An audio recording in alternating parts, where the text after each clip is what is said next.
Her name was Margaret Ellis. Most people called her Maggie. She was in her early 60s, with soft gray locks pulled back from a kind, thoughtful face. Her eyes had the quiet shine of someone who had seen joy, and also a fair amount of sorrow. She often wore floral blouses in calm colors, the kind that reminded you of Sunday afternoons and old photo albums. Margaret lived in a small house at the end of a quiet street in Savannah, Georgia, the kind of place where the porch creaked gently when you walked, and the air always smelled faintly of jasmine and warm tea. And one Tuesday morning, her life changed. She won the lottery, not a little bit, not a pay off the car kind of win. She won millions. When the numbers appeared on her phone screen, her hands trembled. She sat down at the kitchen table and stared at the wall for a long time. The kettle boiled dry. The clock ticked loudly. Her heart beat slowly, carefully, like it was afraid to believe.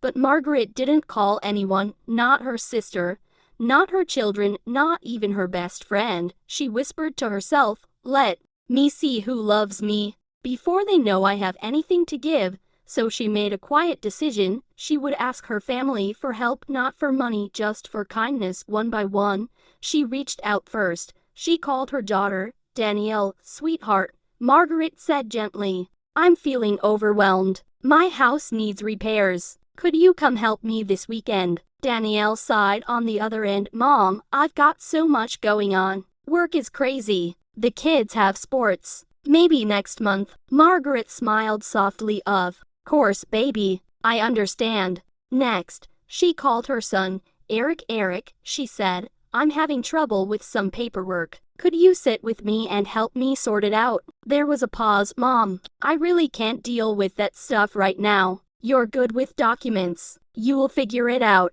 Margaret thanked him anyway. Then she called her sister, Linda. "Linda," she said quietly, "I'm not feeling strong lately. I just need some company." Linda laughed lightly. "Oh, Maggie, you're always so sensitive. You'll be fine. Call me when you're feeling better." And then she called her nephew, Caleb. Caleb had always been different. Not flashy, not loud, just steady. "Mama Maggie," he said warmly, "what's wrong?" "I don't need anything big," she told him. "I just don't want to be alone tonight." There was no hesitation. "I'm on my way." That evening, Caleb showed up with soup, bread, and a small bouquet of wildflowers. He sat with her at the kitchen table. They talked about old times. He fixed the loose cabinet door. He listened. He stayed, and when he left, Margaret felt something settle in her chest. Not anger, not sadness, just clarity. Weeks later,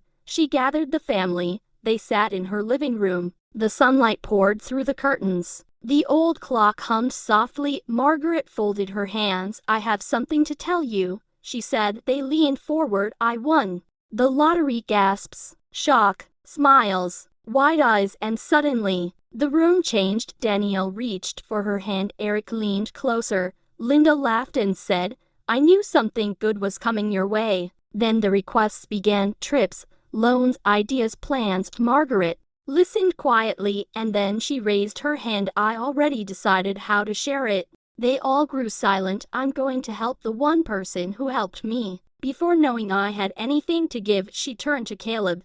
His eyes widened. "You showed me love without expecting reward," she said softly. "You showed up." The room felt heavy. Later that night, Danielle cried. Eric felt ashamed. Linda avoided eye contact. They realized too late that kindness isn't proven when it's profitable, it's proven when it's inconvenient. Margaret didn't cut them off. She didn't punish them, but she remembered, and she chose where her love would grow, because money reveals people, but character is what stays when money isn't in the room. And Margaret Ellis, with her gray locks, her calm smile, and her steady heart, finally felt rich in the ways that mattered most.